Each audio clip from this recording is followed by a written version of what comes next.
Benvenuti alla dimensione cinematografica. Welcome to Film Seizure. So what happens when you let one of the inmates run the asylum? He escapes the asylum and goes to Italy. So, third trip to Italy here. With me, as always, are Jason Oliver. Hi, Jason. Poliziotteschi. Poliziotteschi. I didn't want to try to pronounce that. Poliziotteschi. Is that how you actually say it? Because I wouldn't. Hold on. Poliziotteschi.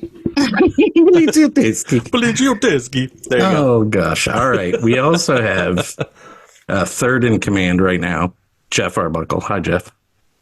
Hi. Hi. I have nothing clever here. You have nothing in Italian? Nah.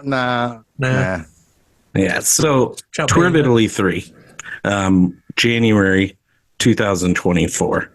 We have 5 Italian movies, 3 new, and 2 that we've covered before, which you'll find out later or now if you look on Facebook, probably. Right, yeah. But anyway, we're going to start it off with, how do you say it, Jason? Poliziotteschi. Yes, a Poliziotteschi called Almost Human, a.k.a. The Executioner, a.k.a. a few other things, I believe. My favorite though is Milan hates the police can't shoot. Milan hates the police can't That shoot. title is fucking amazing. Milion hates the police can't shoot. Is that what it is? Milan hates, comma, the police can't shoot. Milan, not million. Milan, like the city. Like Italian city. Oh, wow. Or maybe they're talking about the little farm town in Indiana called Milan. Right. Milan hates the police hates. can't shoot. Yeah. Sure, we'll go. I'm hearing the Hoosiers theme in my head now. We'll go with that. So, Can you imagine this movie scored with the Hoosiers theme? Oh my might God. fit. Yeah. All right. Sorry, Chuck. all right, you're fine. So you can blame Film Seizure, right, for this third trip tour to Italy because Whoa, wait. Blame Film Seizure. yeah, I was going to explain it if you let me go. Seizure, huh? Okay. I think the first time you invited me to host for real, not just as a guest, was the first tour. Mondo Italiano. Yeah. Mondo Italiano, and That was as clever as I ever got with Italy, with Italian. yes, definitely. But I didn't really watch genre cinema from it. Really nothing from Italy unless I didn't know it was Italian, right?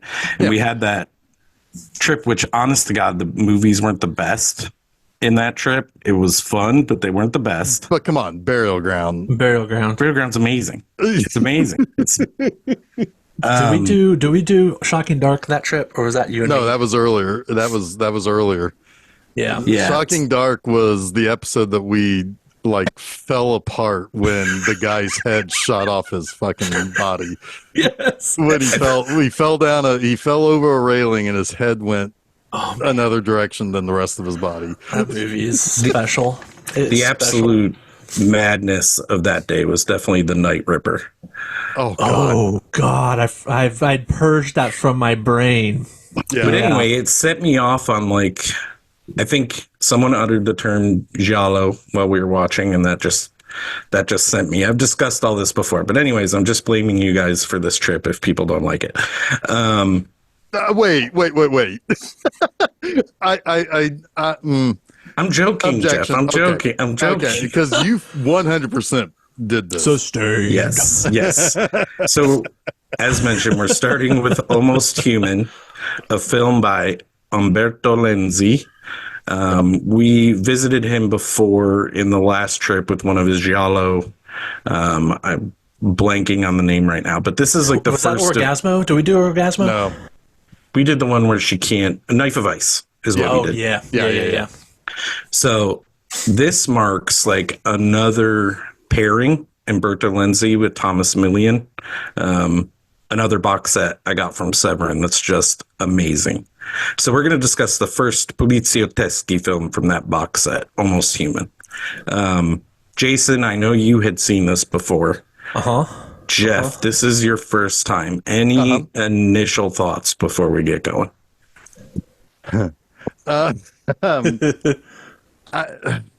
Like he gets up and leaves. Yeah, he leaves. I'm here. He's I'm like, here. fuck, I'm here. He's fucks off.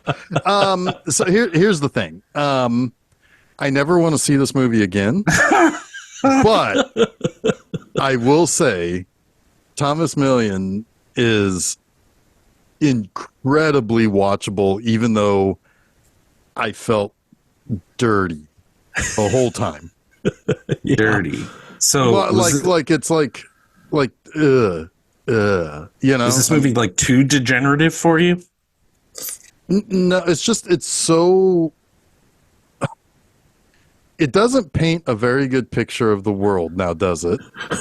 No, it does not. The problem is that, like it is so much his movie, right? Yeah. Like, and then you got the sprinkling in of just pissed off Henry Silva, who is like supposed to kind of be the audience, like saying all the things we're thinking about the main character of the movie, who is an absolute piece of shit, right? Yes. But his performance as an absolute piece of shit is, like Jeff said, incredibly watchable. Yeah. Yeah. Some of the lines in this movie are just unreal. I fell in love with Thomas Million when I watched this movie, and I tore through the box set in like a week. There's another movie in that set where he plays two characters, brothers. It's amazing if you haven't seen it. But yeah, Thomas Million really does carry this film in a lot of ways, because all it's really about is an extortion, right? You kidnap a girl and wait for the money and all the bullshit, with some cool, like, crazy madness in the middle of the movie, which is totally unexpected and I thought gruesome, but also hilarious. But I mean, it is insane. Like it is like it. Ooh. Like it starts I love insane. It starts at about a 15 and never comes down to a 10. No, It just keeps going, and it ends like on a 24. yeah. I mean, after dragging you guys through the mud in December, I figured we'd start with some fun, if you can call it that.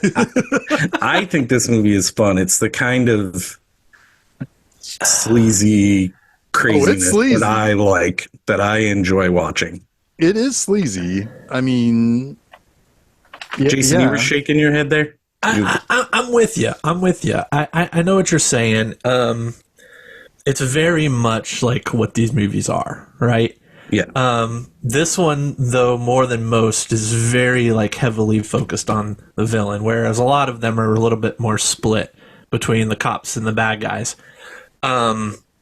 But what I like about this movie that I think is interesting is how he's able to circumvent the law at like every turn. Like, he's completely reckless, but he actually has a plan, which is not totally bad. Right. And he can think on his feet. It's kind of like he's shifty. And it's interesting to watch how he is able to weasel his way out of things, right? Yeah, he manipulates everybody by making them think they have the upper hand all the time. Yeah, and you're not really rooting for him. You're just kind of like, well, how's he going to get out of this one, right? Oh yeah, no, I don't get the impression that it's the kind of sleaze where it's like, oh, we're supposed to be rooting for this character. You know, you're right. It's like, that's one of the things that, I mean, there are movies where, you know, your main protagonist is the worst person in the world, right? And if it's done well, and I do think this movie is done well in this regard, but it's like, it is, you are captivated by that villain in a way where it's like, I don't want him to succeed, but it's neat to see how he's working around these types of things. Like he, you know, because like in a way, you know, like think back to like, you know, Silence of the Lambs in a way. You know, it's like Hannibal Lecter, your eyes are glued to him whenever he's on screen. And it's like, he's bad, but you kind of are along with him in his scenes. He's not the main protagonist, but he is the you're with him when he's talking to you. There's like a morbid fascination, right? Sure. Yeah. And like, even if we were like, even more recently, if we look at like like when we did Bond Month and The World Is Not Enough, that movie, I love that movie because the villains are so interesting in that. It's like, particularly Sophie Marceau, who it's like, I can watch that movie every time, and I know going in, she's the bad guy. But now I'm looking for all the clues, all the different ways that she's manipulating the plot, and it's like, sometimes that makes it worthwhile. Now, I mentioned 2 movies that I would watch endlessly, and this one is not one that I really want to, because it's sleazy, right? It's, nobody in this movie is a good person, really. Yeah, it's kind of like once you sort of absorb and enjoy the performance on the surface for what it is, there's not really a whole lot to go back to. It's all very like surface level villain as far as what your as far as a character goes, right? I mean, there's not a lot of digging deep into the why. He's just a psychopath who wants money so that he can continue being a psychopath. Like, basically continue his hedonism unchecked with as much money as possible. Now, I do think it is kind of interesting. He does have an arc, though, right? Because, like, he goes from being... By the way, I was so confused at the beginning. I'm like, there are thieves and kidnappers? It's like, can't they just all be the same? But anyway. They were the same, weren't they? What do you mean, thieves and kidnappers? Well, he was the wheelman for... In the beginning of the movie, he's a wheelman for a group of bank robbers. Yes. Right. And he fucks up. I don't know why he doesn't just like take the ticket instead of shoot the cop, right? Because he's a fucking lunatic. Because he's a lunatic, right? But I mean, if he's really like smart at all, he just takes the ticket and says, "Yeah, fuck whatever. I'll pay the fine. Whatever." And the cop maybe goes away or maybe doesn't, but doesn't have to shoot him, right? Right. He doesn't care. He's completely unhinged and unchecked. But yes, that's like a whole separate group. Right, Jeff? Yeah, because it's like he was just kind of like, he's kind of like this low life, like, shitbag who, if he's not careful, is gonna get his balls cut off by these other guys who are like the professional, like the guys he's with are the real deal. Like, I think he wants to be like them. Yeah. It's like, but by the end of the movie, he's the it's mastermind of a different plot. Those guys are like Robert De Niro and Val Kilmer and Tom Sizemore, and he's fucking Slick from Heat, right? But they're not a different group. They're together robbing the bank, and he kills a cop, and then they grab a kid so they don't get shot at by the cops. Right. Yeah. But he is. But they have nothing to do with them afterwards. Like, that gang is gone from the movie. No, that's the other group. It's the group he teams back up with them later. Mahoney is the boss of that group. Wait, hold on. Yeah, Mione. He comes back around to them to help him to get alibis for the cops. Oh, well, yeah. But they're not his. They don't work with him in the other. From no. Right. On the kidnapping. It was yeah. I'm with you. Yeah, he's he might as well have started the movie saying, all my life I've always wanted to be a crazy Italian gang guy, or whatever. And then, we go from rags to riches. And then at the end of the movie, he is the mastermind of a plan, but he is too crazy to have succeeded. Yeah. Kind of.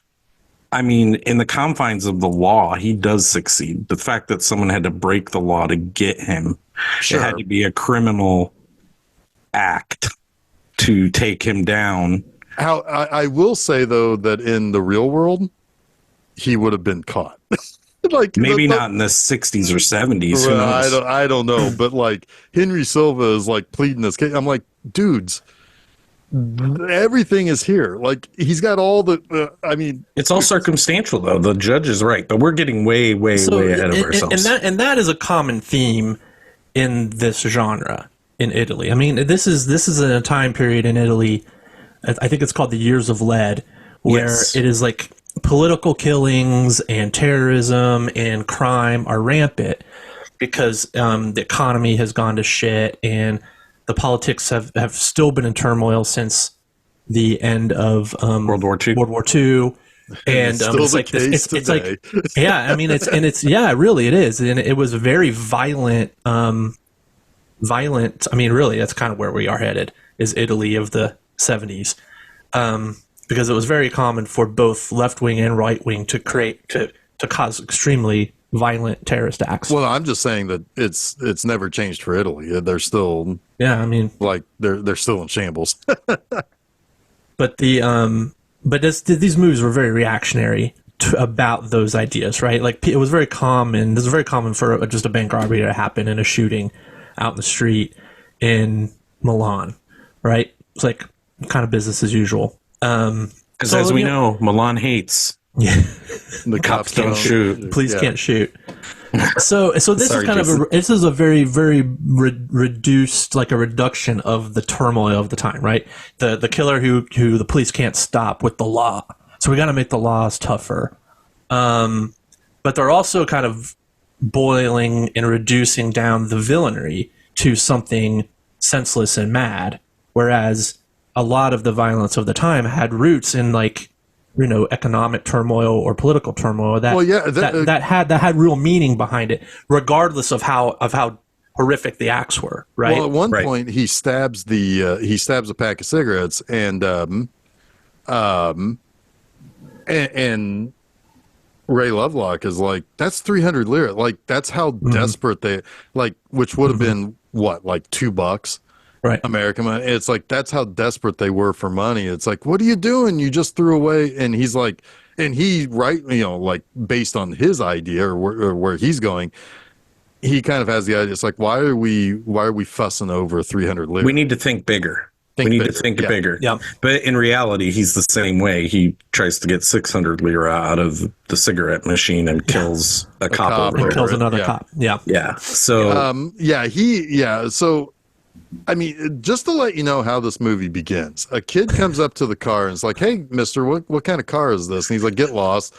That kid ends up getting grabbed and then chucked out of the car later.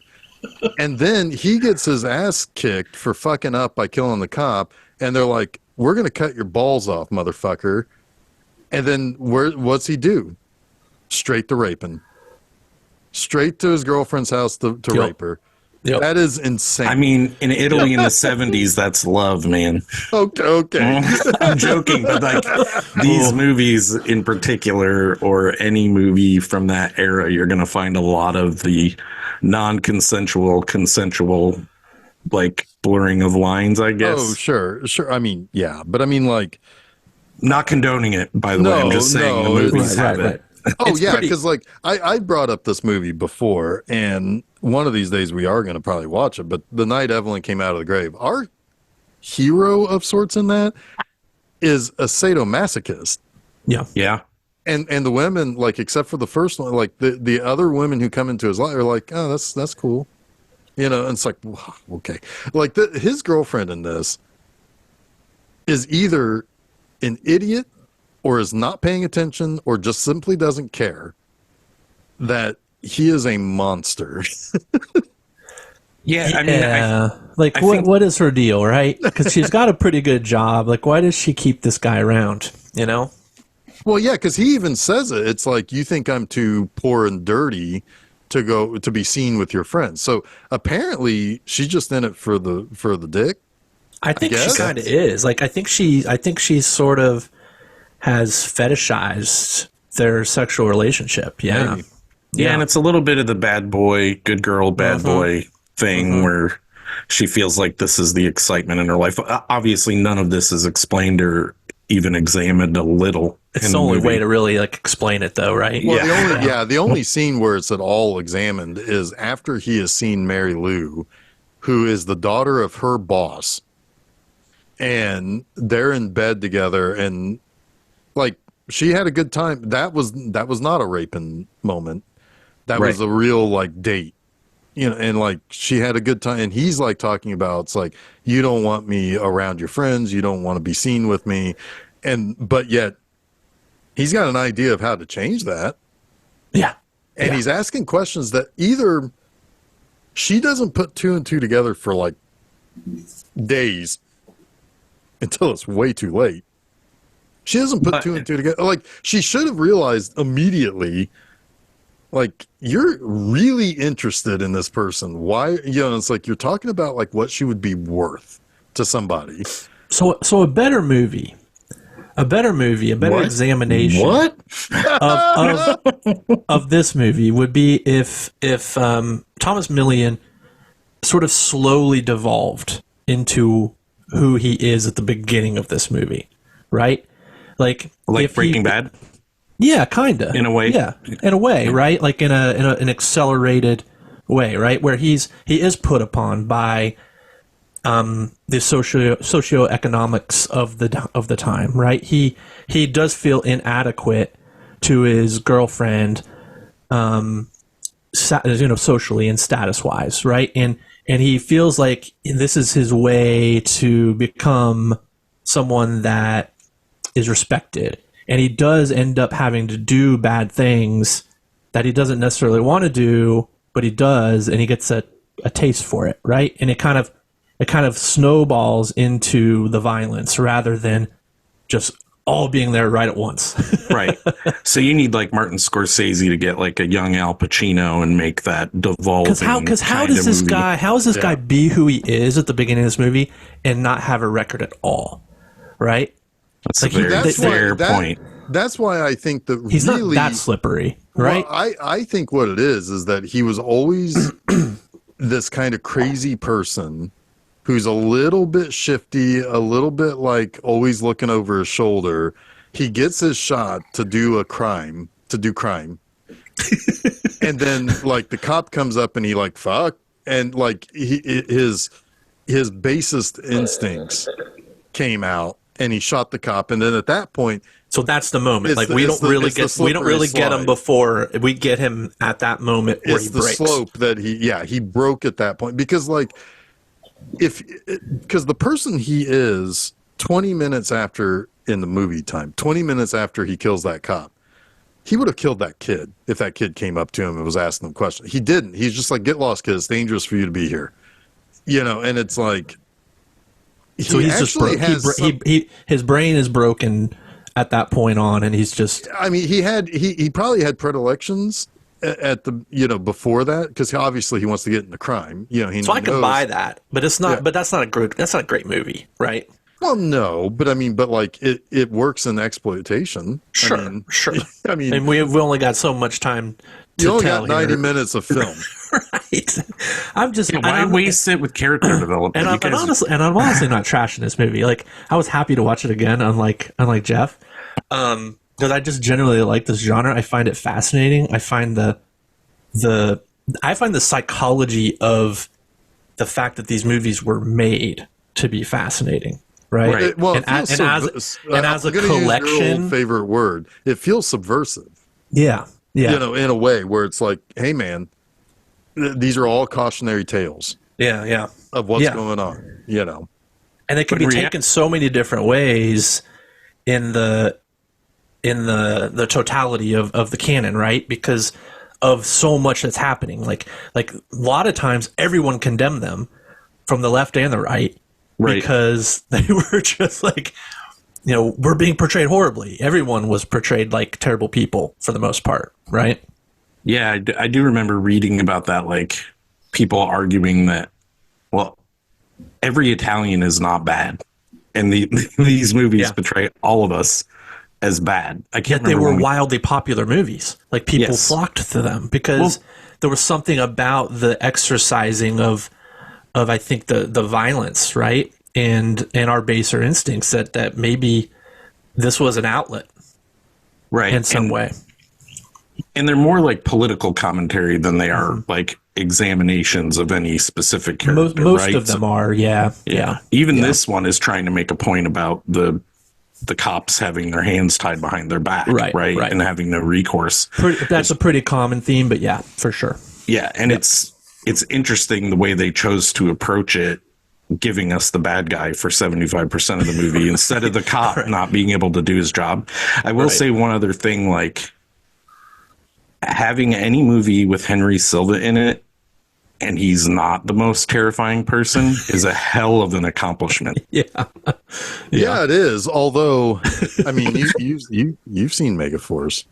He's a goofball in that. Oh my God, he is a goofball. But he is also the villain in that, right? Like he is, but he's the cartoonish, like, you got me this time, I'll be back next time. It was like him playing Cameron Mitchell instead of Henry Silva. In a way, although sometimes Cameron Mitchell can be scary too. He was scary in Blood and Black Lace, kind of. Yeah, and I mean he's done some, but that is pretty good because like the other Henry Silva movie we did, the third one was Thirst, and he is not necessarily scary in that, but you can tell he's quietly sinister. There's stuff going on there. Yeah. But yeah. No, I mean, one of my notes is that he looks pissed off that he's always several hours too late to see about these killings. Like the trail has already gone way cold by the time he's shown up to the crime. The only reason why he has any idea that Julio's the guy is that Julio, like an idiot, stuck around. Yeah. After he killed the cop, after he stole the 600 lira. Yeah, that's what I don't want to go back over this argument, but I'll just say I think he's been like this for a long time because he hangs around that scene. It's not like all of a sudden you're like morbidly fascinated with what happens after you've killed somebody. Like maybe, I mean, I guess it's kind of like the serial killer who's in the crowd, right? Like watching. It's like almost he's gloating in a way, But he's also very ballsy and very sure of himself, and he knows he can get away with it. Like he knows he can get away with it. So I don't know. It's a bit of a leap to go from him being at that scene to him being the culprit from Henry Silva, but whatever, it's fine. Yeah. No, one of the things. This is another note that I had. So, like when he shot the cop at the beginning and they took off on the chase, I love that there's just a flaming pile of crates for somebody to run into. Yeah, it's great. That's great. Oh man, more of that, please. If I saw a flaming pile of crates as I was just driving down Emerson Avenue or something, I'm running into that shit. There's no way you would. I'm going to. I'm just hoping that somebody catches it on camera. I mean, I'll set up some crates in my neighborhood and invite you over to see that. You better believe I'll be rolling film. And as far as the leap he makes, Chuck, it was also in conjunction to the fact that Julio's girlfriend, the woman that they discovered in the water is what worked for the father. Yeah, the billionaire. Ah, shit! I'm going to sleep. That's my favorite line, but it's much later in the movie. So let's we've touched on it, but let's set it up just a little. So Julio robs a bank with his friends. He gets beat up by, what's his name? Ugo, I think, the mob boss or whatever his name is. Ugo Maione. Yeah, Ugo Maione. He gets kind of crazed after that and decides to steal his girlfriend's boss's daughter. Steal her.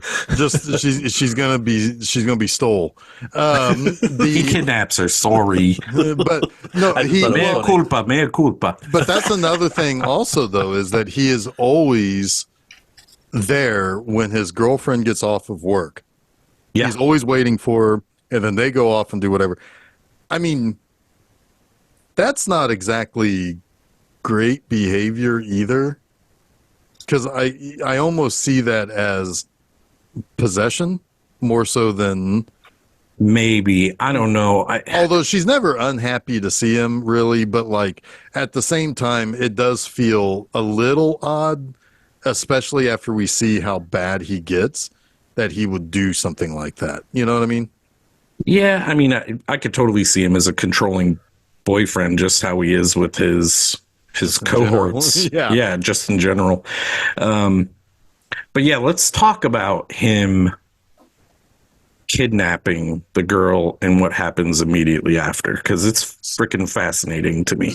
Yeah, so basically, yeah, he's like he spots her one day and he's like, "Hey, who is that?" And she's like, "Oh, you're looking for a new girlfriend?" And he's like, "No, it's just who, it's like, oh, it's the boss's daughter, blah blah blah." And he gets like obsessed with the idea of if somebody took her, she would be worth something, especially to a billionaire. Yeah, millions of lira. Yeah, and so he's like, he wants to do that, and he ends up deciding, and this is silly, but in the end, it's not too silly considering what his ultimate plan ends up being, which is dumb too. But anyway, let's face it, he's not. Criminals aren't smart, right? It's like he's not smart. He's slippery. Exactly. Like, yep. He has no reason to do ultimately to Mary Lou what he does, other than he's an insane person. But anyway, he says, "Okay, well, I'm going to go, and we're going to go do this thing, and we're going to go and see her at this tennis club." He even introduces himself to her, Yeah, which is ballsy as fuck. Hey, he's got cojones. Yeah, but this just goes to show that he doesn't ever have any intention of letting her go, right? Yeah. I mean, he doesn't care. He's going to torture her. Yeah. At this point, yeah. So it's like and like I think it's Ray Lovelock. He's like, "Why the fuck did you do that? Why did you?" And he's like, "Well, I want to be kind." It's like it's proper to do that, and it's like not when you're kidnapping somebody. But anyway, because if she had decided that she got enough of a bad feeling from him, he could have been caught then and there. It's like the whole thing couldn't have happened to begin with. I don't know, man. They couldn't put him in jail on all the circumstantial stuff you see later. They're not going to do shit to him for this. That's fair. I mean, I guess, yeah. You're thinking too modern for this. Not even then, because probably that wouldn't have even worked. No, but so but anyway, he's like, so I'm just going to introduce myself to her. But smash cut to her and her boyfriend in a car in the woods, I guess. I don't know. I don't know how Giulio and gang know that's exactly where they're going to be. Yeah, there's no really rhyme or reason to that. Well, they got to get the guns first. That's one of my favorite scenes. Yeah, talk in the about movie. That. Yeah, like I love this idea. It's a sad scene too. It is a sad scene, but it does inform you something about Giulio. He has zero scruples, morals.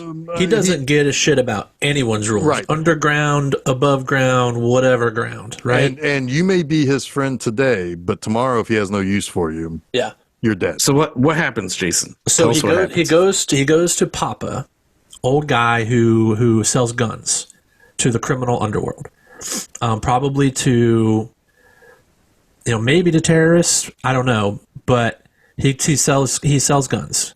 And they're really rentals, right? Like he doesn't actually sell. It's 100,000 a rosary. Right. He's got all these like Roman Catholic terminology that he uses, and I love it.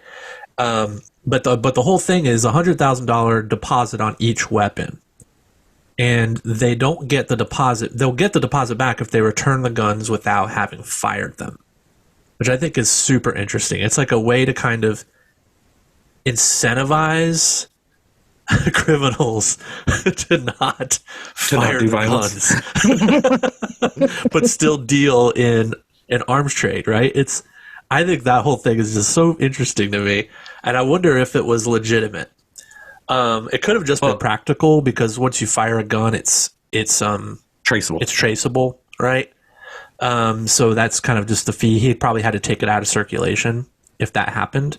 Mm-hmm. But I still like the idea of incentivizing some level of peace within the crime world. I mean, they're not having any of that. In fact, they don't even have any money for the deposit yet. So they gun down Papa and his wife, who they make sure to mention many times was a former prostitute. She used to bring so much money in. Yeah, she was the bell cow of the business, basically. Yeah, what was it, like 1,000 lira a day or something like that? Yeah. But anyway, a whole $8 a day.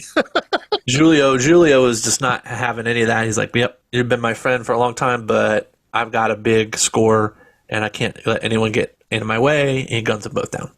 Yeah, I mean, I don't even find it that sad because these people are criminals too.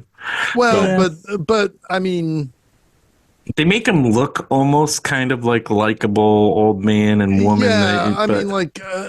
It's a breaking of a code, right? It's like it's also like, it makes me think of Creepshow 2 when the old George Kennedy and his wife get gunned down. Now, granted, they're just trying to have they're just running a little general store though. And that guy comes in. I mean, that guy had magnificent hair. That guy was as deranged as Julio. Absolutely, but there's no wooden Indian going after Julio. No, there's a Henry Silva though. Okay, point taken. That's much scarier. Old Chief Woodenhead has nothing on Henry Silva. Probably not. But yeah, he kills the old couple and takes the guns, and then, like you said, Jeff, we're saying they creep up on the car. Yeah. Where there's this really interesting conversation going on where the boyfriend's like, "Well, tell your dad I don't want the money." Like he's like the opposite of. Go ahead. No, I was going to say, it's like, when I say I don't think anybody in this movie is a good person, I'm including Mary Lou in this because. What about her boyfriend? He was very nice. Well, her boyfriend is okay, but he's wrong. He's a drip though, a little bit. So that makes him a bad person. Yes. You are very judgmental. Yes. Man. Well, we're in Italian month here. I'm a whole different beast now. I'm angry. I think just everyone that touches this movie is tainted. They can't escape the specter. I've written notes about the two of you. Anyway. Oh shit. No. Well, I mean, like the dad is. The dad's not that bad of a person. For all we know, he's a decent boss. He's all right. He's just a rich guy. The kid, her boyfriend is not that. But she seems to be like, yeah, no, I don't fucking care what you want. It's like I want the money. Well, her kind of, I don't know. I don't. It taints her a little bit in a way, right? Because like he is thinking about the principle of like, I would marry you if you were dirt poor, basically, and she's like, yeah, no. Well, I don't think it's well within reason for her to say, well, we don't have to live that way. Sure. Yeah. I mean, sure. But it just, there seems to be almost she's played a little bit in a way. And I don't know. It's like it just seemed like she was kind of played in a way where it's like, she has a little bit of just a tiny bit of taint on her. I'll tell you one thing. I mean, I guess everybody's got a little. I don't know how big her taint is, but we all got a little. We almost found out, but fleshy fun she got kidnapped instead. No, well, we wouldn't have. That guy, her boyfriend, would have. Yeah. I mean, you've put a lot of thought into these characters, which is kind of hilarious because when you're kind of down in the mire with them, what else do I have other than to think about? It's like, why would they do that? What is their deal? What's going on with them? But she's kind of awesome, even though it ends poorly. Spoiler for her. Uh-oh. She stands up to him at every turn. Well, sure. Like she does not back down to Julio or whatever. She does not show fear. Like she's kind of tough. And she's a badass. Tom Petty wrote a song about her. American Girl? No. Yes. Oh yeah, exactly. Yep, Nailed it. that's the one. But, so they creep up on the car, and Thomas Millian, man, if you don't already love him, the way he sticks his face on the glass and is like, I'm hungry. Yeah. He's doing like the kills Night of the me. Living Dead. It's Yes, it's really hilarious. pretty funny. Yeah. Like, yeah, Lenzi must have directed for, I don't know if Lenzi directed any zombie movies, actually. Well, there is one other movie of his that we have done.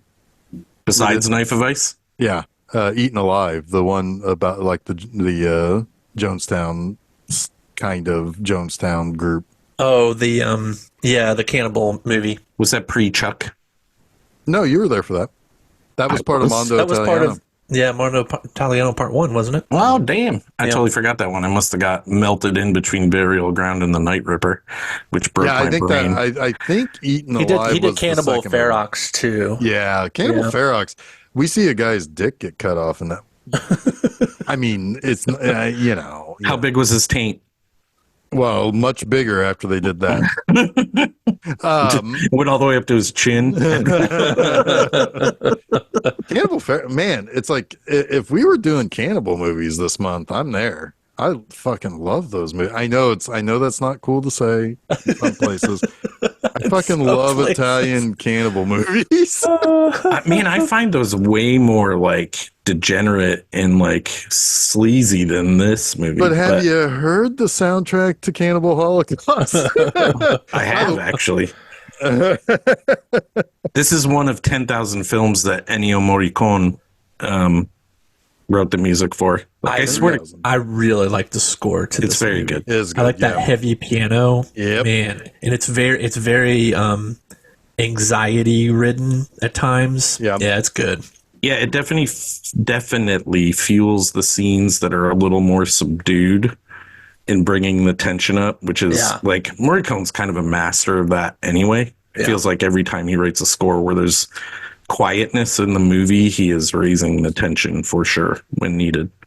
But man, okay, so they kill her boyfriend, and while they're looking at him and examining him, she runs off. Where does she run off to? A farmhouse. A farmhouse with what kind of people in it? Who are these people? I don't know, but they have the plushest of all rugs. Like, I looked at that red rug of theirs, and I was like, how hard would that be to like vacuum or clean, or like if you drop your food in it, it's like it's gonna have hair all over that fucking thing. Yeah, it feels to me that they're like kind of like my brain during this movie. I don't know. I don't know. The cop got shot and your brain just went off the rails. I feel like they're like the representation maybe of the 1% or something like that. Yeah, like the higher end rich. It's kind of got people. like a Last House on Dead End Street vibe at this point in the movie. The last house on the left. No, I was going to go Dead End Street. Okay. Because a little Last House on the Left too, maybe with the rapiness of it. am I thinking of the right movie? That's another movie where it's like it's driven by the bad guy, but the bad guy is so fascinating that it's like, oh, what's going to happen next? It's like, and which one of these guys is going to fuck it up for everybody? I'm not thinking of the right movie. Are you thinking of House at the Edge of the Park? Yes. Yes. That's what I'm thinking Same of. guy from Last House on the Left. Yeah, same guy. David Hess. Yeah. David Hess. Yeah, that's what I'm thinking of. Yeah, I agree. I agree. It's kind of like they're kind of like bougie, rich, having a laugh. Is there a potential Little afternoon party or something? Is there Or evening party, I an guess. insinuation of an insinuating Forsky Blober going on there? Not even an insinuation. It definitely happens. Okay. Yeah. Yeah. It's like get my buddy Ray Lovelock off. I even wrote Blober in my notes. Jeff. Did you? I did too. It's stuck. It's a real thing now. Yeah. Is this the scene where he says, "Wash my hot dog in champagne"? Oh God. Oh no, he says that a little later too. to Mary Lou, I think, because Yep. then he says, unless you want to do it. Unless you want to do it for, yeah, because he's like talking about the money that he's like, well, I want to be able to wash my hot dog and champagne every day, unless you want to do it. Yeah, you're right. That was later. Yep. But yeah, like Julio is kind of like a hypocrite too, because in this house he tells those folks, I've always been put off by people who live just for money. There are plenty of other values in life. For example, universal love. And this dude is doing this for the money. So he, and he basically forces all of the people in the house to blow one of them. Yeah, I think he's kind of like being a little facetious there, right? No, he's definitely joking. Yeah, I mean it's he's sort of making fun of them. And it's like, if you really believe in universal love, right? Right. Then let's see it right now, right? Yeah. Yeah. Good point. But yeah, these people even offered to let them take the girl and go, and I think they meant it. Like, we will look the other way. We don't care. It's like because they don't want. We just want to have our party. Because we just want to keep having our party. Terrible in this movie. Yes. Right. Oh yeah. I mean, at one point in my notes, I said, "Is everyone in this movie an asshole?" Yes, and the ones that are taint. Sorry, I'm done with the taint jokes. This was I know when I wrote that note, because it comes right before when I talk about the really plushy red carpet that the farmer house has. Yeah, so I was like, so those people are not good either, and they are. Well, brandy might harden more than my arteries. I love that line. Oh my god! But he also Julio. It's Julio, right? Julio. Thank you. I knew I was missing it somewhere. He also kills a little girl who was coming through a door, and he just not haphazard. He fires indiscriminately at the door. Yeah. Indiscriminately. That's what I was trying to get to. He just likes his gun. He likes to shoot his gun. Yeah, he does. So they basically tie everyone to a chandelier, which is, I don't know how they did that. It's really cool because it looks like it's just a regular old chandelier hanging there that would not hold the weight. But 3 whole adults? No. Yeah. But it's really cool looking. And when they're dead, they're really still hanging there dead. Like, I don't know. It's kind of a marvel of film, I guess, for me. I'm sure they have it kind of like rigged from the bottom somehow. Right. Yeah. It's still neat looking. Their weight is supported from the bottom, but it looks pretty good. I'm always fascinated by those practical. Yes. I look right past that in these movies. I'm like, oh, dead people. How are they positioned? Oh, that's cool. But they all die. Yeah. Oh yeah, because he basically kills them over like crying about the dead kid. Yeah, and she calls him something. I forget what it is, but it really gets in his head later. Shithead. Shithead. Yeah, because that's exactly what the other guys called him. Yeah. He's like Marty McFly a little bit, but you call me chicken. Nobody calls me shithead. I'll blow you the fuck away. I want to make that movie where Marty McFly just kills people who calls him a chicken. Calls him chicken. So yeah, from this point on, it's pretty much just we need to get the money now, right? Like they hang out in this cool little boat shack thing on the river. They've got the girl there. He's got 2 guys, Carmine, or I'll just call him Carmine on accident all the time, and Vittorio are the people that are working with him. Hold on a second. Vittorio kind of looked a little bit like Judd Hirsch. A little bit. Because I've heard it pronounced both ways. It's Carmine in this, but Carmine in a lot of things. Well, yeah, it's Carmine in Laverne and Shirley. Yeah. It's Carmine. It's Carmine in The Sopranos. Yeah, but I mean, isn't there a Carmine Falcone in Batman? Those are all American, not Italian, though. Right. But American they're Italian Maybe it's like I think they're just sticking with the Italian pronunciation. maybe it's like Morricone, right? Yes. Because it goes either way too. Yeah, Yeah, That's that's my read on it. fair. But yeah, so Carmine is kind of the young kid who still has morals, right? Like he didn't really want to do this stuff, but he was roped in by the idea of all the money, and he tries to back out almost at like every opportunity. Well, it's almost like he's almost trapped there, right? Like he is, like he knows the plan. Do you want to tell Giulio that, nah, man, I don't like your plan, I'm out? There's usually a character like this in these movies. Yes. There's the squirrely villain who didn't realize it was going to get so heavy and isn't comfortable with it, right? Right. And a lot of times that person stands up to the big bad guy and he's his downfall, right? But not so much in this one. No, if he was a Carmine, he would have. But since he's the Carmine, no. Carmines don't get to be the hero. Yeah. No.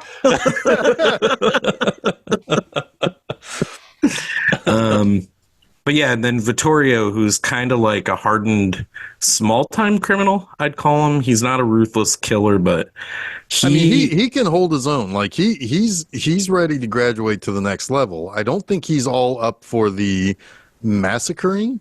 No, but he can balance the ledger. He can, yes. Yeah. Right? Like he can balance the ledger if he needs to. But he's not down with taking out their own.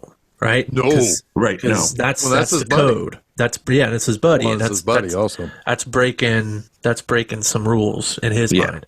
Yeah. Yes, he definitely was not down with that.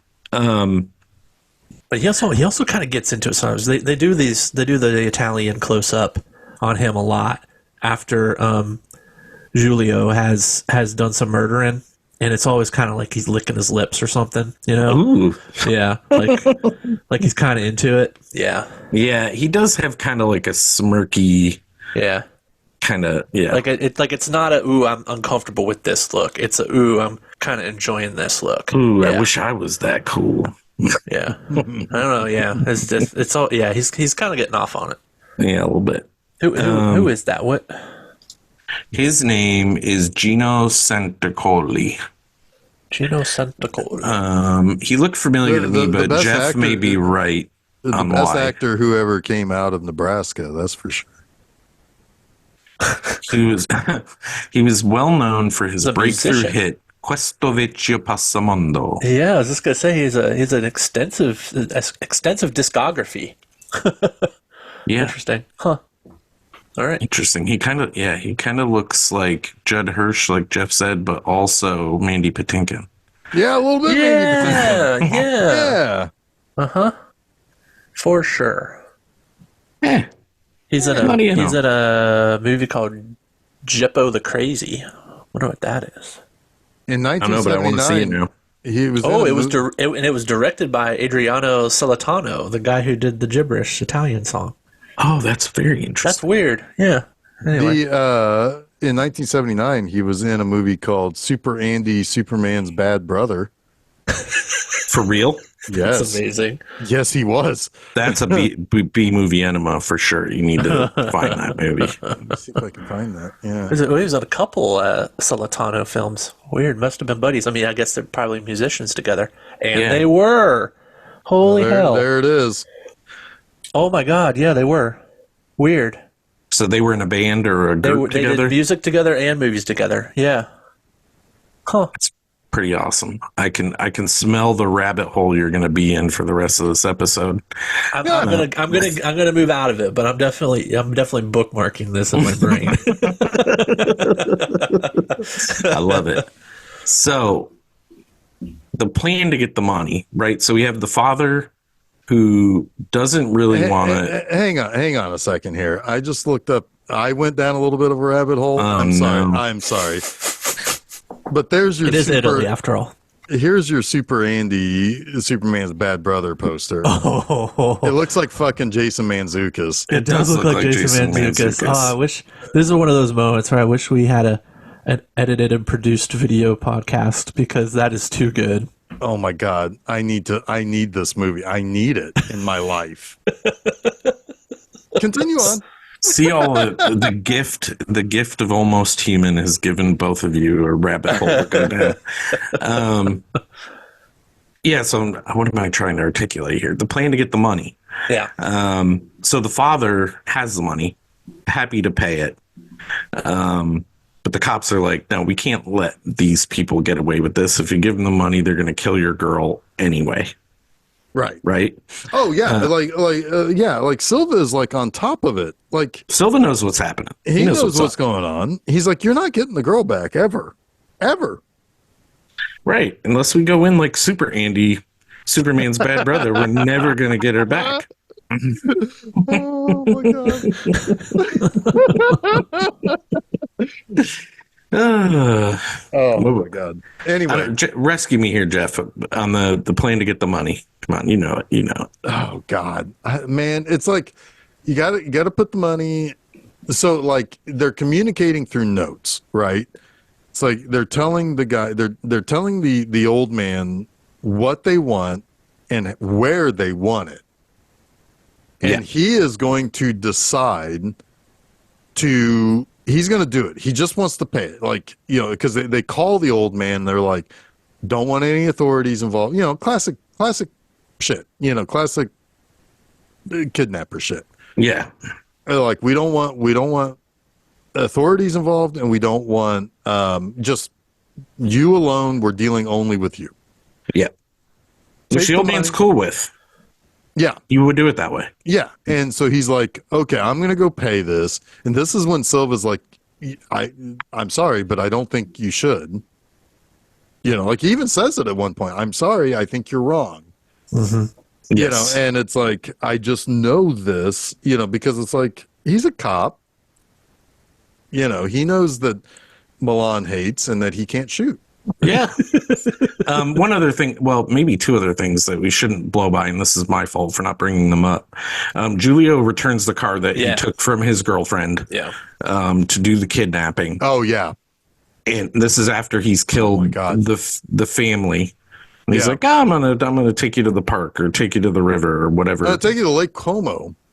The deepest lake in all of Europe. Oh, my God. That's and then important. Yes, and he has a line here, Jason, that you probably were referencing earlier when she said something about his interest in how deep the lake is, and he's like, "Oh, can I only be interested in your deepest parts?" And she says, "I was wondering when you get around to that." Yeah, because she's into it, right? I know that's what I'm saying. But wait a minute, that's not even the best. That's not even the best exchange. Well, when he says, "All I did was kill 2 women, 3 men, and a kid." And she just like laughs it off. Yeah. No. That's not the best joke in the whole thing. What is? What do you get when you cross an elephant with a jar of peanut butter? Yeah. I don't know what. An elephant that sticks to the roof of your mouth. Now, what the fuck does that mean? That broke my brain for the rest of the movie. You want to know where my brain happened, or where my brain happened? You still haven't recovered it. I'm with you. It's the worst. It's the worst joke probably I've ever heard. But I wonder if something was lost in translation there. Maybe. Well, I mean, what do you get? What do you get when you cross an elephant with a rhino? Elephino. That's all you have to say. That's the translation that should be there. I don't think it's a faulty translation. I think his joke just sucked. What do you get when you remove a deer's eye? I don't know. No idea. I have no idea. I was getting there. You were getting there. I could see the gears turning. Anyway, whatever. But like my brain collapsed and then spilled out of my nose. Well, everything you eat with peanut butter like gets stuck to the roof of your mouth, like when you have peanut butter and bread or whatever. But you don't eat elephants. No, I know that's what's supposed to be funny, I think, but it's a bad joke. I don't know. Are you glad I didn't say banana? Yes, that would have worked too. I would have lost it if the punchline was aren't you glad I didn't say banana? Yes. So she realizes oh my God.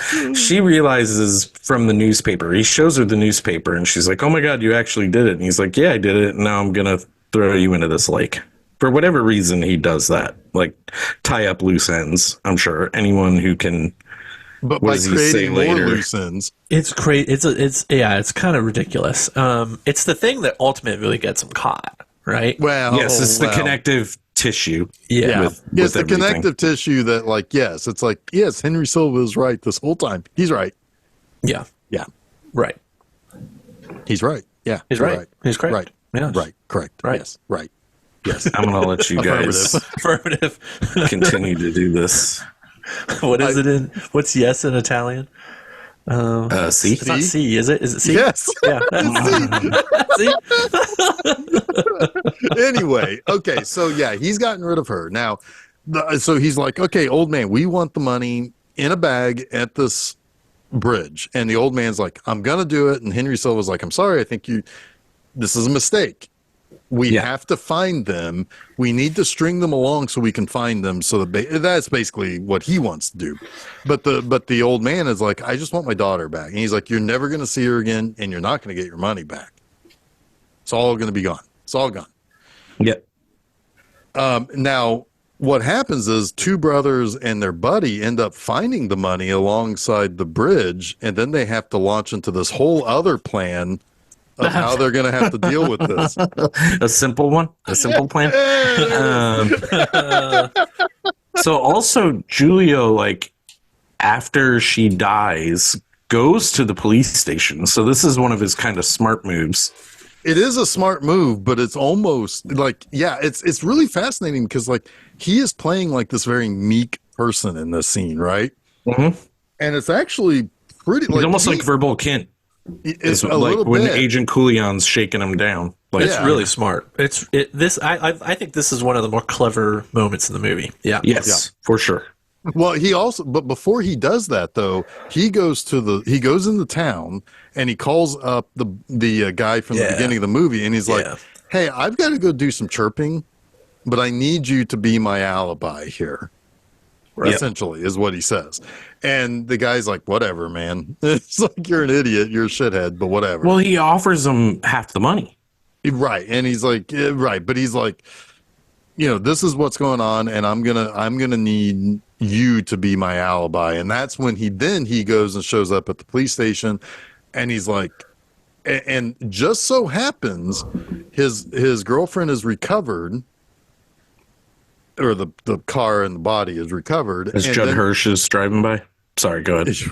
And they, yes, that's right. He does drive by and it's like, hey, what's going on? It's like, just an accident. And then it just so happens a cop comes in to try to call to find Julio. He's like, Right. I'm Julio. Because Henry Silver's already put it together that that this guy is that the woman is worked for the father of the person that was kidnapped. And Yes. that Julio always was there after she got off work. He's Like, she had definitely a a person of interest. So Julio is trying to get ahead of Right. his And arrest. yes, the fact that Julio was a dumb fuck and made a stupid remark after the cigarette machine murder is like big downfall. Yeah, Yeah, because it's like, why do because it's I like know that it's sticking person, in his or why brain. do I, yeah. Why do I recognize him? He keeps trying to recall it. Keeps trying to recall it. Yep. He gave me a bad feeling. Yes. And I know I recognize him. Knows it. I knows it. Yes. So yeah, he tries to shake him down. And Silva's just not. He's like, man, I feel like this is our guy, but he doesn't have any proof. And they go to the pool hall where Hugo is, and Hugo stands up for his alibi. Well, no, what happens is that they fake a poker game where he gets beat up for cheating. That's later, actually. That's the second time. That is the second time. That's the second time. Yeah. Yeah. This time they go into the pool hall together, him and Silva. And Silva checks out his alibi, and he's like, man, I mean, I can't really trust this den of crooks, but what's he going to do, right? It checks out, it checks out. There's no And he leaves them there. indication. There's no indication that they're communicating back and forth at this moment. Yeah. Right. Yeah, he doesn't have enough to go on at this point. Right. He's like, alibi checks out, what can I do? Yeah, but he and still but it is doesn't feel right. Still It doesn't is feel right. later where he's like, you got to rough me up, Yeah. say that I was caught cheating, and and it's like, and that's really when things are under Silva's skin. That's the night of when the whole ransom, The whole thing exchange falls goes apart. down. Yeah. Well, we could talk about that now. Yeah, if go you for want. Like we're pretty Yeah, much there. we're pretty much there at the end now. Yeah. Yeah. Yeah. So the old man goes to drop off the money But Silva because cuts him off. well, I'm gonna get okay. there, Jeff. Hugo keeps telling Julio that he's going to cut his nuts off. Like I'm gonna cut your nuts off. You gotta. And he says, careful, the inspector counts them every night. Oh my god, that's hilarious. I love that line. Yeah, That's it's great. It's great. So yeah, the old man goes to drop off the money. The cops were kind of ordered not to do anything about it. Yeah, but, the judge says you can't get involved. Yes, but Walter Grandi, Henry Silva, has had the phone tap, so he knows where everything is going to happen, even though he's not supposed to. So they intercept the old man at a checkpoint. They go to drop off the cash, which they do. And while this is happening, Carmody, at some point around then, is like getting cold feet, and he's arguing that Julio shouldn't kill the girl, but Julio sends him away and he sends Vittorio away. Right, But Carmody is falling in love with the girl, I think. Yeah, it is. yes, For sure. He definitely. Sort of yeah. reverse Stockholm syndrome. Stockholm syndrome. Yeah. It's syndrome Stockholm. Yes. Perfect. It's a Dutch how do you do. Dutch hello.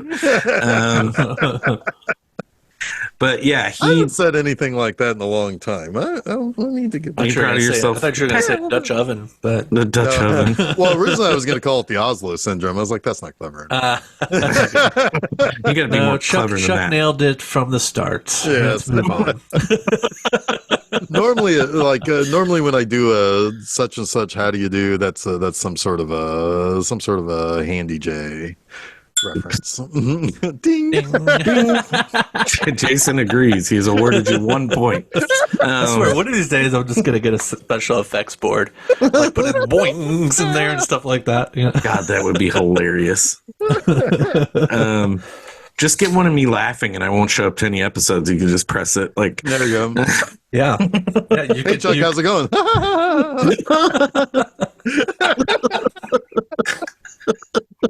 Oh boy. Anyway, yeah. So okay, go ahead, Chuck. Sorry. no, it's all right. Carmony's getting cold feet, so when he's told to leave, he kind of does a circle back, Yep. and he Now shows that is the Dutch. How do you do? circle back. But before he gets there, Julio has basically just murdered the girl.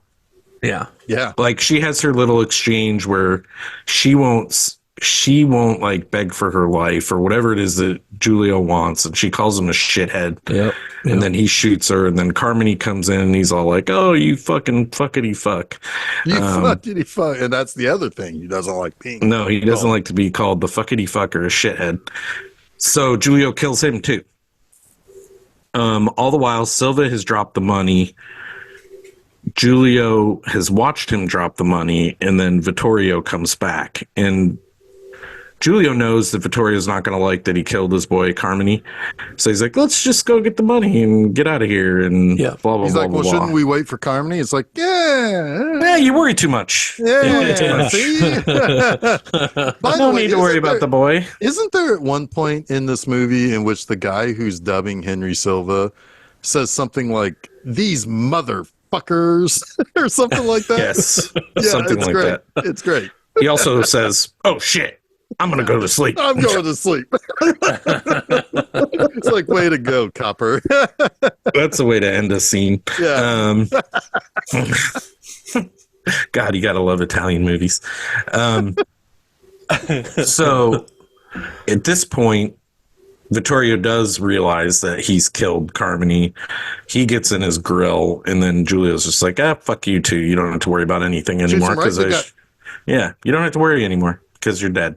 Yeah. And I don't know exactly what he says there, but I like that line too. Yeah. At this point, the cops all show up at the top of the hill. Silva's like, or Julio's like, well, they're not going to capture me. And he just, does his gun shooting again. And he clips Silva in the leg. Yep. And loses a bag into the water. So he's only got half of the money that would have been all his now because he killed his accomplices, but he has to give some to Hugo. So he gets away. That night, he gets away. He goes back to Hugo, has him beat him up. This whole thing that you were talking about earlier, Jeff, is his new alibi. He was there playing poker for 4 hours. Silva's like basically on his deathbed, but he's like, we're going to go get that fucker at the pool hall right now because somebody called it in, or Julio told him to call it in. And he shows up there. The alibi checks out, right? Too much circumstantial evidence, or not enough real evidence, too much circumstantial evidence. So they have to let Julio go. There was a line earlier in the movie about like street justice that I can't remember. Like somebody asked Silva about something and he's like, well, you're not just going to shoot someone in the streets, right? Something along those lines. But that's what Silva plans to do, right? He finds... He quits. He quits. He either quit before then or quits at this very moment when he says former. Well, I'm not sure. Yeah. I read it as I'm quitting right this moment after I've done this thing. But yeah, he finds Silva or Julio, excuse me, and he kind of does a smart thing. He just, shoots the wall because Julio's not holding a gun. So he waits for him. Forces him to pull out a gun. Yes. Yeah. He forces him to pull out a gun, and once he pulls out a gun, he murders him. So this is like the justice that wouldn't have been served, right? Because cops don't shoot or can't shoot because Milan hates or whatever. Well, no, Milan loves at this point, so now the cops can shoot. Yeah, Milan loves. It's really kind of a gratifying ending. Oh, but it's also like, this is not how we really want things to go. No, I mean, let's put it this way. Next week, this is how things are going to go. You gun them down in the streets. Yes. This week, in this society, in the modern day, we don't want vigilante justice. As much as we love Batman, we don't want a real Batman. You know what I mean? And we don't want vigilante justice when it's the cops specifically. No, right. Because that's just real life, and we don't want that anymore. Yeah, I mean, we can root for a Batman, right? Or Ed next door going out in the streets with a catcher's mask on and hitting people with a baseball bat. Right, because it's like, yeah, man, whatever, it's up to you. You come back with all your ribs broken, that's on you. But hey, at least you're trying. Sorry, Ed. I promised I'd never tell anyone, but Oh no! Well, so I don't know, man. I think this movie's just a fun romp, and I there's something about it is to me. It's fun. It's fun. Jeff's reaction, listeners, was sort of incredulous.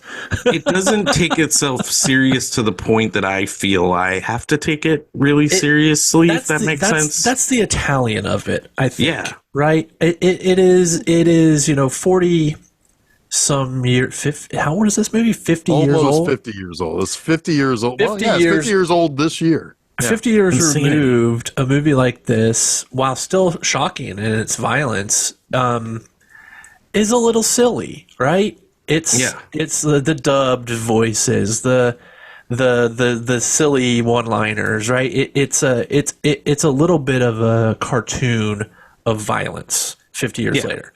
Like Tom and Jerry. At its time, it was very much like we're making Dirty Harry, right? Kind of, yeah. But from the villain's perspective. Yeah. Like a lot of these movies were. They were all kind of like a good Italian genre does. It's trying to capitalize on a popular American genre, and that's what movies like Dirty Harry and Serpico and Bullet were for. These types of movies. They're like all trying to make the next one. Yeah, absolutely. Real quick here, I do want to say, because I was just looking up like some of the people on the cast here. So, Julio's girlfriend, played by Anita Strindberg, she's in a movie. She's in a giallo called Murder Yeah. Obsession. She's in a She's in a couple, few I think. giallos. Yeah. Well, but that one in particular, I want to see because it also co-stars Laura Gimser, Oh, nice. and I like the Laura Gimser. Well, she's in Sergio Martino's Case of the Scorpion's Tail. Oh yeah, She's also in one of the greatest titled giallos of all time. no, Your yeah. vice is a locked room, and only I have the key. Yeah, and That's also Martino. Yeah. I believe that was written by the guy who wrote this, actually. He wrote lots of stuff that I've watched, including, I think he wrote, where is it? I can't remember. Yeah, you're His right. name's Sergio Sergioni. Ernesto Gastaldi. Oh, but that's Yes. close enough. Yeah, that's, he wrote- that's He wrote more, So somehow, Sweet, So Perverse, and he wrote All the Colors of the Dark. That's what I wanted to call. well, He also we've did done that one. He also did the Bava's Whip in the Body. He wrote that. Yeah. So Somehow he's wrote that- some good ones. Somehow that guy's name is more Italian than the one I just came up with, Sergio Sergioni. The Possessed Sergio is another one of his. Sergioni. Libido. Yeah, he's written a bunch. Yep. Yeah. Here's the thing about this movie. I do think it's a good movie in the terms of if it's setting out to shock, to be an intense movie. This movie is passing with flying colors. Like this is an intense movie because Thomas Millian is just so terrifying. You don't know what he's going to do. You don't feel safe. But you don't think anybody's other characters are safe around. He's that Frank Booth character, right? From Blue Velvet. Yeah. He's just you just don't want to be around him. Yep. Right. And and it's like it is when he talked about, it's like, you just think I'm dirty when he's talking to his girlfriend about not wanting him around. And it's like, yeah, you're always sweaty. You're always not as sweaty as people next week. People next week are fucking sweaty as hell. But but like every scene, he and his two goons are constantly just dripping with sweat. And it's like, yeah, you wouldn't want that person at your fancy party if you went out to a dinner party with your friends, right? It's like, what is this fucking guy going to do? It's going to turn into House at the Edge of the Park, where it's like, oh no, bad shit is going to happen because we brought the sweaty guy here. Don't invite me anywhere. I'm always sweating. Yeah, but you're not Italian sweaty. I don't have Italian sweat. Right now, I'm just picturing the listening numbers from Italy going just straight to zero. Oh my gosh. I mean, you I have a problem. I know. shit on a people like every week. It seems like. It's a resident xenophobe. Now I'm thinking of that. Now I'm thinking of that Nintendo game that looks like an alien ripoff. Oh yeah. Anyway, no, I do think that this movie succeeds where it's trying to succeed. Yeah, it's trying to shock. It's trying to be completely bonkers, and it succeeds. Yeah. I mean, I'm glad to have seen it. I guess I'm never going to see it again. Unless I make us. We're not going to revisit this one. But next week I will watch many times over. Next week, yes, fantastic. It's one of my favorites of all time. Thank you for picking it, Chuck. You're welcome. I was a little bit worried that you'd want it in like a different month, but I'm like, nah. I want to examine different genres. I think your idea was superb to examine different genres. Was it perfect? Perfect.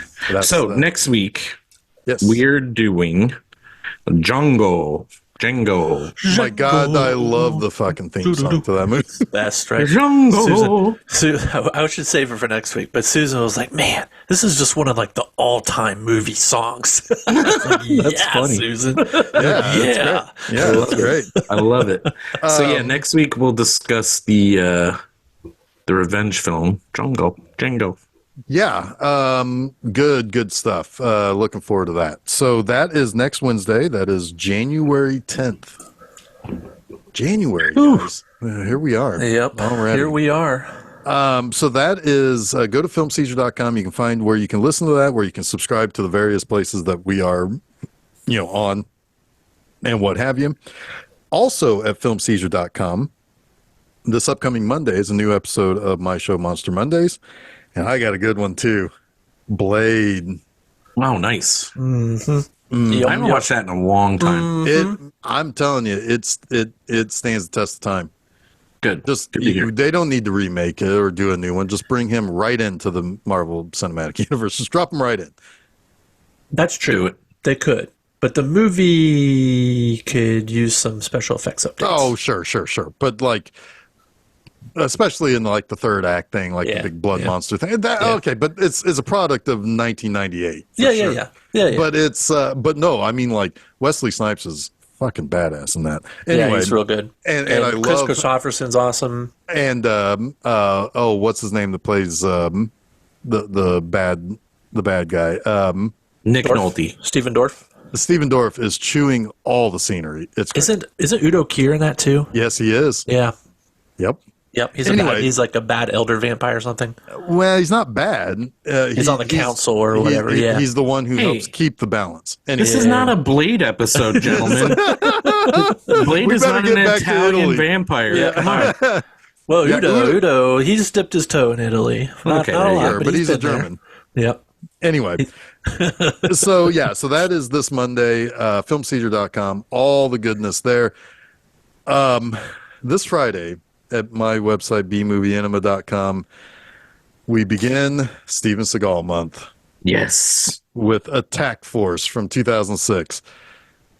I'm surprised that I survived it, but I had some fun with it. Well, you picked some really bad ones. Oh, yeah. No, I wasn't picking early good, quote unquote good. Quote unquote good, right? I wanted to pick the bullshit ones. Did I pick some bullshit ones. Did the world's worst drinking game stand up to the test of even the later ones?